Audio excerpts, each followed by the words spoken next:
رات ڈھل گئی منا منا کے، ہوٹھ سک گئے بلا بلا کے، سونا بولیا تا وت بھی کوئی نہیں، جا تمہاری اس چمو لکا کے، کنڈے تھک گیا ہٹا ہٹا کے، سونا ول وچھیندا ہے چجا جاتے۔ السلام علیکم ورحمۃ اللہ وبرکاتہ۔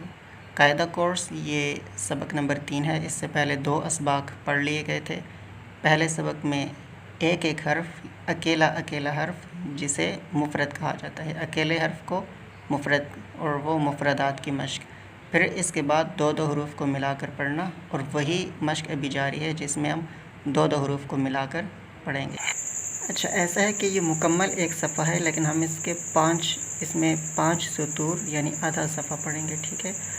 تو شروع کرتے ہیں، آپ نے سن لینا ہے اور اچھے سے سمجھ لینا ہے۔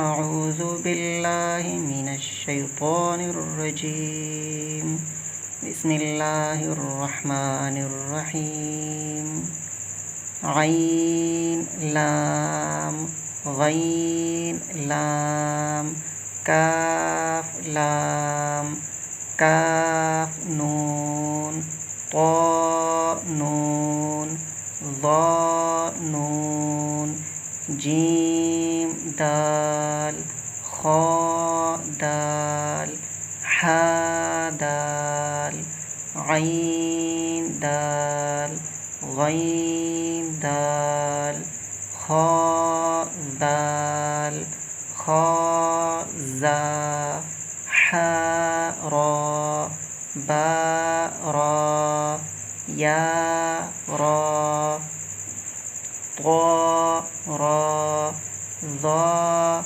را با میم نون میم تا میم یا میم ثا میم شین میم لام جیم عین جیم حا جیم با جیم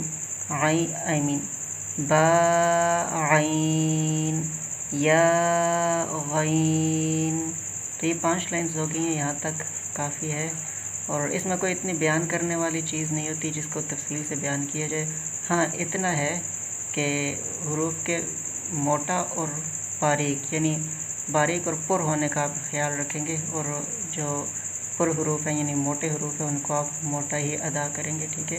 یہ جو را یہاں پہ جتنے ہیں یہ موٹے ادا ہوں گے، کیونکہ را جو ہے یہ ان 3 حروف میں سے جو کبھی پر ہوتے ہیں اور کبھی باریک ہوتے ہیں، ٹھیک ہے؟ کبھی موٹا کبھی باریک، ہمیشہ ایک جیسا نہیں ہوتا۔ یہ اس کی کوئی ایک صفت نہیں ہوتی، اس کی 2 صفتیں ہیں، یہ باریک بھی ہو سکتا ہے اور پر موٹا بھی ہو سکتا ہے، ٹھیک ہے؟ یہاں آپ اس کو پر ادا کریں، موٹا ادا کریں۔ باقی آپ کے پاس جو موٹے حروف ہیں وہ ہیں غین طا ضا خا، اور بس یہ آپ کے پاس موٹے حروف ہیں، ٹھیک ہے؟ طا اور ضا بھی یہاں پہ۔ تو اس طرح اس کے علاوہ صرف ایک چیز وہ ان کی ادائیگی ہے کہ یہ اپنے اصل طریقے پہ ادا ہوں، لیکن وہ جو ہوتا ہے وہ پہلے سبق میں اس پہ بحث کی جاتی ہے، تو وہ پہلے سبق میں ہم دیکھا ہے کہ ان کی اصل ادائیگیاں کیا ہوں گی، اصل طریقے سے ان کی ادائیگیاں کیا ہوں گی، یعنی سادہ نہیں ادا ہونے چاہیے، اپنے اصل طریقے پہ ادا ہونے چاہیے، ٹھیک ہے؟ تو آج کے لیے 5 سطور، باقی آئندہ نشست میں اور پھر اس طرح یہ صفحہ مکمل ہو جائے گا انشاءاللہ۔